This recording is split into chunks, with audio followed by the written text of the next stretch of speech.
Maare Tulde, viajeros y viajeras de mundos lejanos. Soy Michael R. Bombín y en esta ocasión vengo a contaros la historia de Tom Bombadil, uno de los personajes más misteriosos y atractivos de toda la obra de Tolkien. Comenzaré contándoos toda su historia. La primera vez que oímos hablar de Tom Bombadil es en la página 133 de El Señor de los Anillos. Digamos que este fragmento se puede entender como un relato externo del propio Señor de los Anillos, como si fuera una aventura aparte de los hobbits, y así lo ideó Tolkien.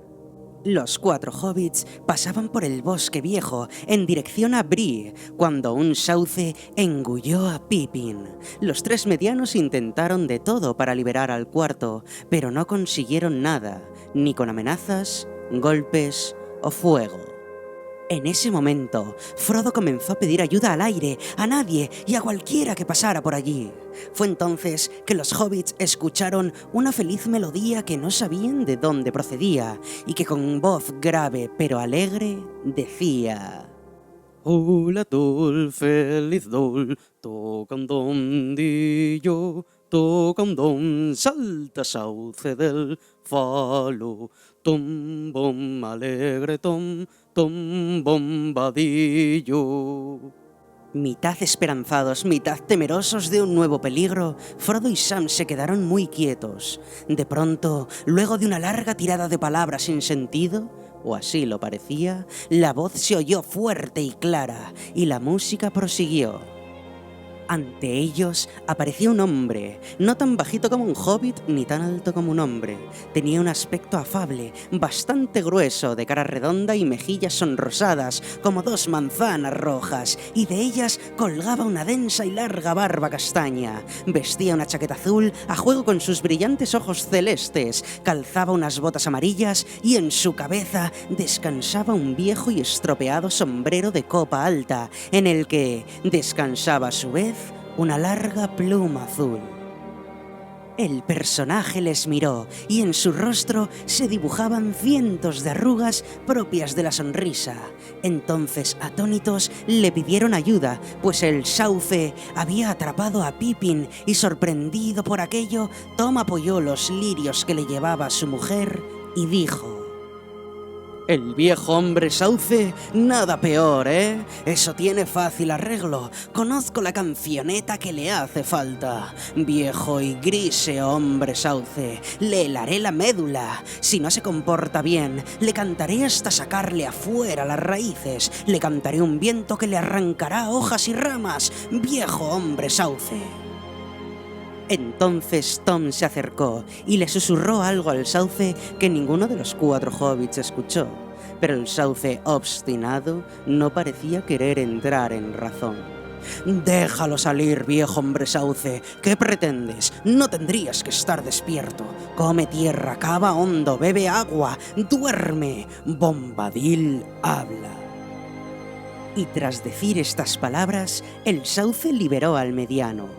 Entonces el misterioso personaje les invitó a pasar la noche en su casa, al resguardo de las sombras que ya se alargaban debido al ocaso. Y estos aceptaron y siguieron su canto hasta dar con su hogar.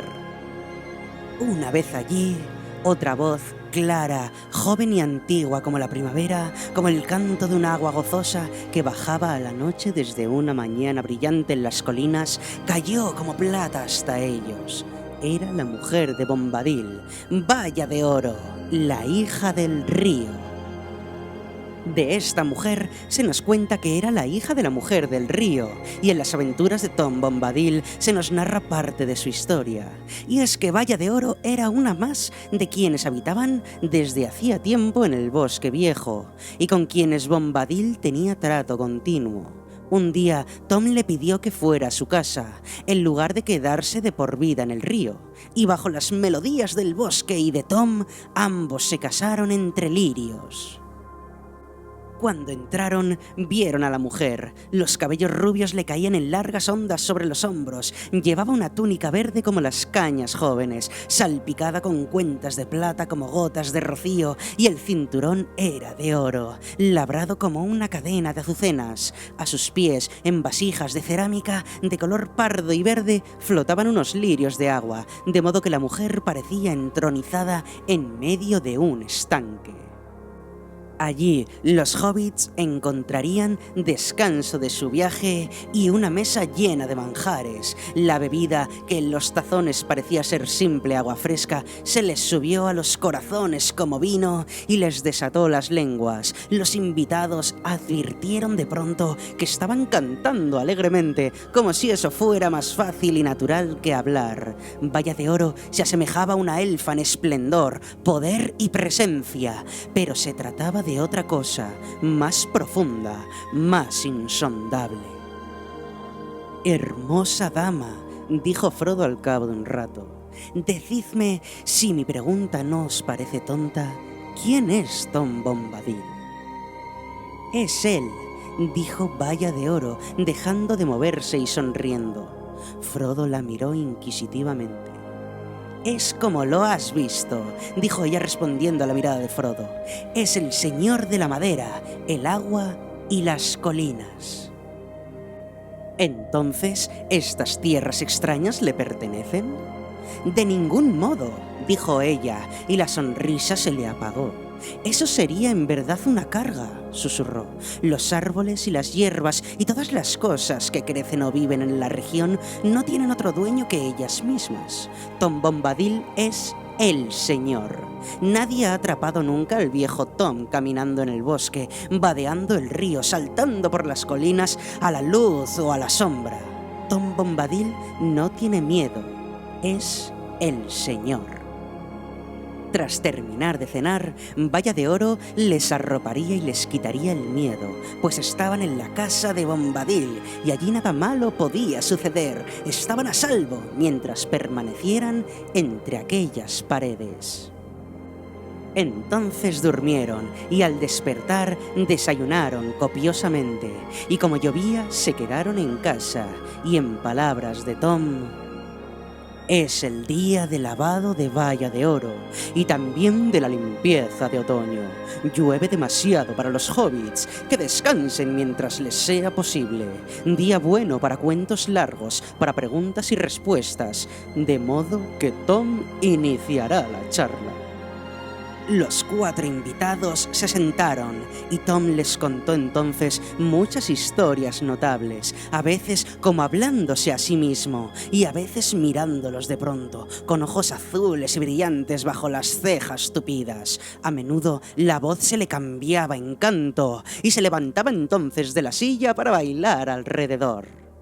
Les habló de abejas y de flores, de las costumbres de los árboles y las extrañas criaturas del bosque, de cosas malignas y de cosas benignas, cosas amigas y cosas enemigas, cosas crueles y cosas amables, y de secretos que se ocultaban bajo las zarzas.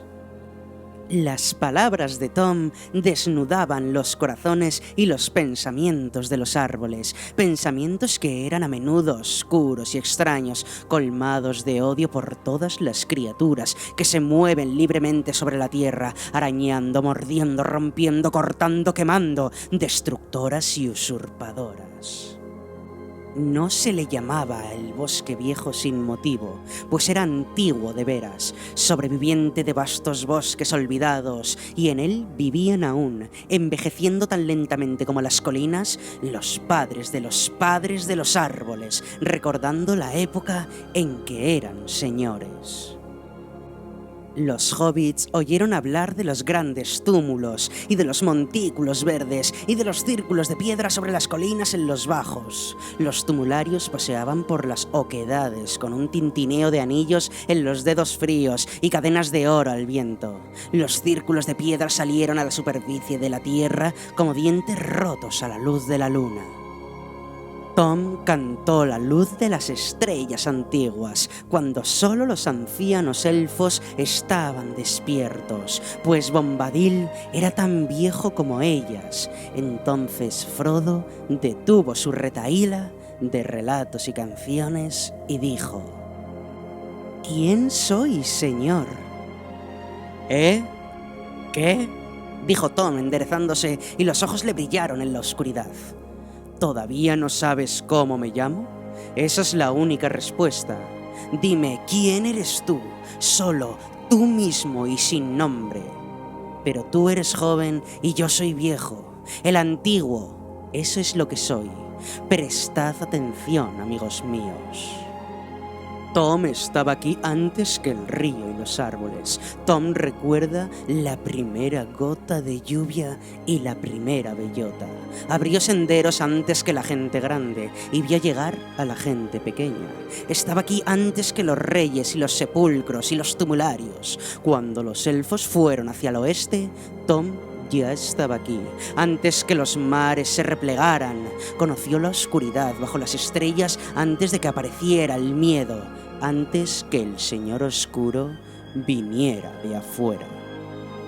Hablaron mucho y de muchas cosas. Tras eso llegó Valla de Oro y Tom preparó la cena y todos comieron hasta saciarse, incluso más que la noche anterior. Sin embargo, cuando se acostaron, Tom estaba muy despierto aún y los llenó de preguntas, y los hobbits se dieron cuenta de que sabía mucho de sus familias y de la comarca, incluso más que ellos, y sus recuerdos eran más antiguos que las historias que ellos conocían.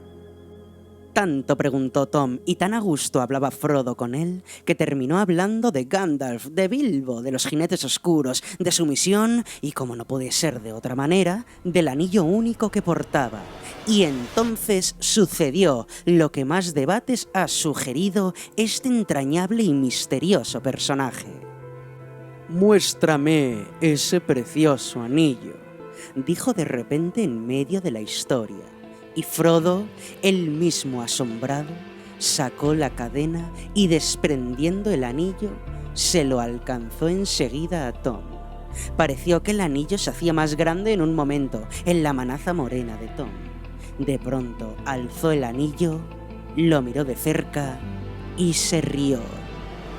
Durante un segundo, los hobbits tuvieron una visión a la vez cómica y alarmante. El ojo azul de Tom brillando a través de un círculo de oro. Luego Tom se puso el anillo en el extremo del dedo meñique y lo acercó a la luz de la vela.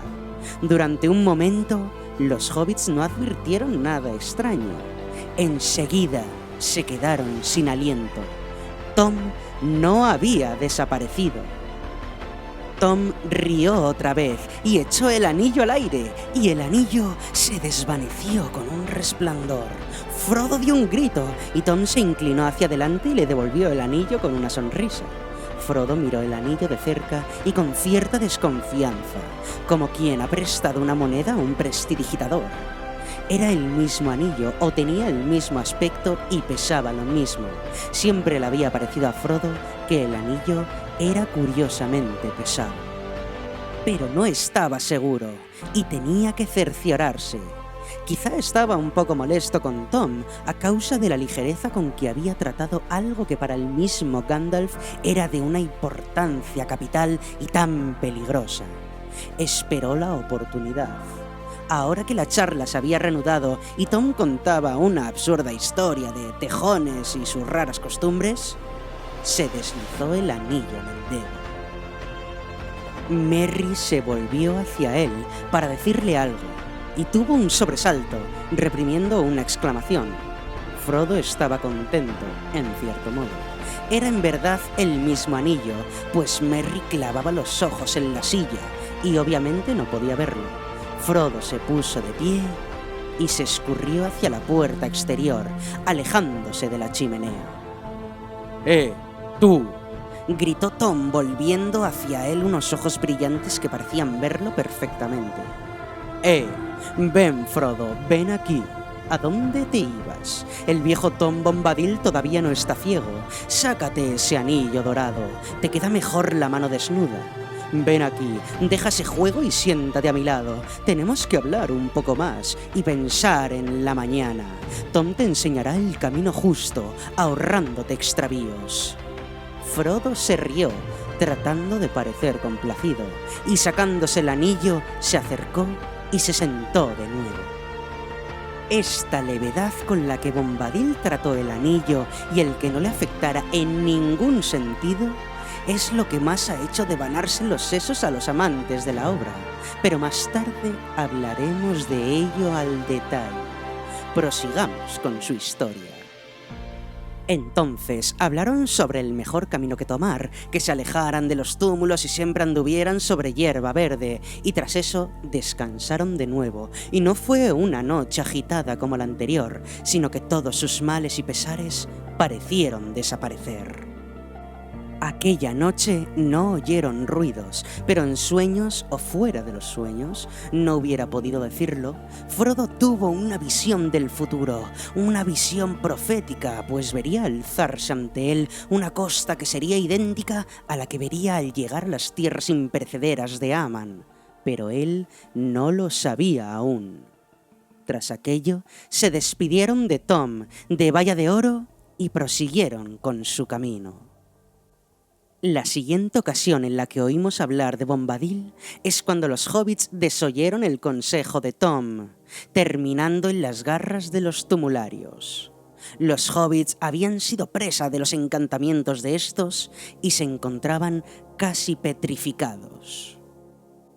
Se escuchó un ruido atronador, como de piedras que caen rodando, y de pronto la luz entró a raudales, luz verdadera, la pura luz del día. Una abertura baja, parecida a una puerta, apareció en el extremo de la cámara, más allá de los pies de Frodo, y allí estaba la cabeza de Tom, recortada en la luz roja del sol que se alzaba detrás. La luz era lo que más temían los tumularios, y entró, junto a Tom, en la cripta en la que estaban retenidos, y él entró cantando alegremente, y los espíritus de los antiguos reyes desaparecieron entre gritos de angustia. Entonces Tom, tras devolverles a sus ponis, les dijo que les acompañaría hasta dejar el bosque viejo, y los hobbits se sintieron muy contentos oyendo esto, y le dieron las gracias a Tom muchas veces, pero él se rió y dijo que ellos tenían tanta habilidad para perderse que no se sentiría feliz hasta que los viera a salvo, más allá de los límites de su dominio. Les entregó las espadas y les dijo que estas hojas habían sido forjadas mucho tiempo atrás por los hombres de Oesternesse. Eran enemigos del Señor Oscuro, pero habían sido vencidos por el malvado rey de Khazad-dûm en la tierra de Angmar, refiriéndose al conflicto con el rey brujo que costó la vida de muchos hombres y el reino de Arnor. Entonces, en el borde de sus dominios, le recomendó ir a Bree, a la posada del pony pisador, y no se vuelve a hacer mención de Bombadil hasta el concilio de Elrond, en la segunda escena más controvertida sobre el misterio que encierra este personaje. Allí se estaba discutiendo sobre qué hacer con el anillo único, y Elrond habló al respecto.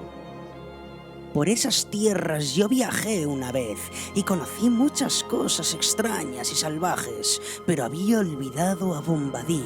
Si en verdad este es el mismo que caminaba hace tiempo por los bosques y colinas y ya era el más viejo de todos los viejos.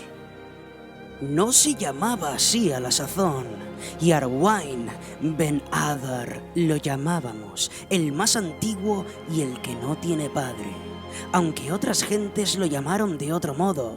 Fue Forn para los enanos, Oralth para los hombres del norte y tuvo muchos otros nombres. Es una criatura extraña, pero quizás debiéramos haberlo invitado a nuestro concilio. No hubiese venido, dijo Gandalf. ¿No habría tiempo aún de enviarle un mensaje y obtener su ayuda?, preguntó Erestor. Parece que tuviera poder aún sobre el anillo. No, yo no lo diría así, respondió Gandalf. Diría mejor que el anillo no tiene poder sobre él. Es su propio amo, pero no puede cambiar el anillo mismo, ni quitarle el poder que tiene sobre otros. Y ahora se ha retirado a una región pequeña, dentro de los límites que él mismo ha establecido, aunque nadie puede verlos, esperando quizá a que los tiempos cambien y no dará un paso fuera de ellos. Sin embargo, dentro de esos límites nada parece amedrentarlo, dijo Erestor. ¿No tomaría el anillo guardándolo allí inofensivo para siempre? No, dijo Gandalf, no voluntariamente. Lo haría si la gente libre del mundo llegara a pedírselo, pero no entendería nuestras razones. Y si le diésemos el anillo, lo olvidaría pronto, o más probablemente lo tiraría. No le interesan estas cosas. Sería el más inseguro de los guardianes, y esto solo es respuesta suficiente. De cualquier modo, dijo Glorfindel, enviarle el anillo sería solo posponer el día de la sentencia. Vive muy lejos, no podríamos llevárselo sin que nadie sospechara, sin que nos viera algún espía. Y aunque fuese posible, tarde o temprano, el Señor de los Anillos descubriría el escondite y volcaría allí todo su poder. ¿Bombadil solo podría desafiar todo ese poder? Creo que no. Creo que al fin, si todo lo demás es conquistado, Bombadil caerá también, el último, así como fue el primero, y luego vendrá la noche. Tras esta reveladora conversación, no se vuelve a hablar de él hasta el final de la obra, cuando Gandalf vuelve con los hobbits a la comarca tras la caída de Sauron. Pronto me separaré de vosotros, dijo Gandalf. Tendré una larga charla con Bombadil, una charla como no he tenido en todo mi tiempo. Él ha juntado moho y yo he sido una piedra condenada a rodar.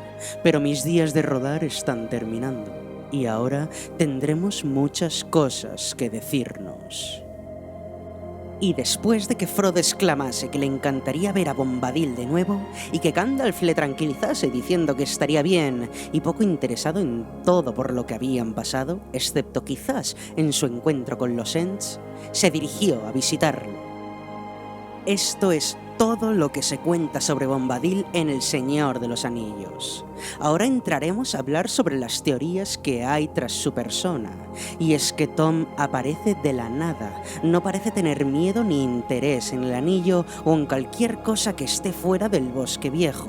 Sin duda, el mayor misterio de la Tierra Media.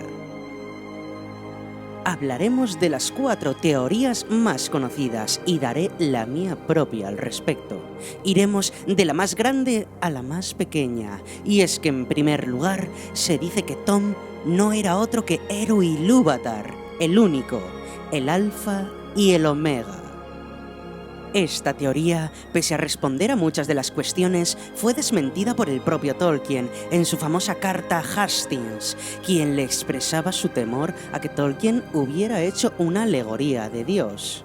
Tolkien le explicaba que no había entendido la esencia de Bombadil y que no se trataba de una alegoría de Dios. Pero más tarde hablaremos de esta carta en profundidad. La siguiente teoría nos dice que se trataba de un Vala, un espíritu primordial de la más alta jerarquía. Bien, los Valar son cuantificados y nombrados en su totalidad, y por tanto, de ser uno de ellos, debería ser uno de los que ya conocemos. Primero hay que descartar que Tom fuera Orome, el cazador, y Valla de Oro fuera Vana, la siempre joven, ya que sus personalidades, agresiva del primero y más unida a los animales que al río de Vana, impiden que siquiera se pueda plantear la opción. En este sentido, la teoría más utilizada es que Tom no es otro que Aule, y Valla de Oro es su esposa Yavanna.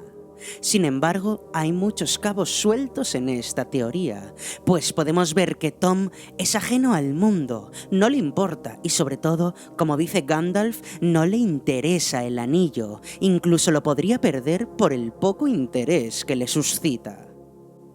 Y pensar que un Vala como Aule esté tan desligado del mundo y de los trabajos de la herrería es cuanto menos dudoso. Aparte, hay muchas más cosas que nos indican que no puede ser él, como la escasa relación del Vala herrero con la naturaleza, o el hecho de que tiene un apego mayor a la creación y posesión, como demostró con la creación de los enanos. No en cambio Tom, quien dice que nada le pertenece. Demasiadas piezas sueltas para ser Aule. Ahora entramos en la teoría de que es un Maiar, posiblemente, junto con la que dice que es Eru, la más aceptada por los lectores. Y, sinceramente, es la teoría más plausible dentro de las que suelen estar aceptadas. Sin embargo, aunque hay muchos cabos que parecen unir el puzzle, hay otros que siguen quedando sueltos. Se dice que al ser un espíritu debía ser un Vala o un Maya y que como lo primero no puede ser, tendría que ser lo segundo. Que posiblemente fuera uno al servicio de Yavanna que terminó por enamorarse del viejo bosque y que se unió a él.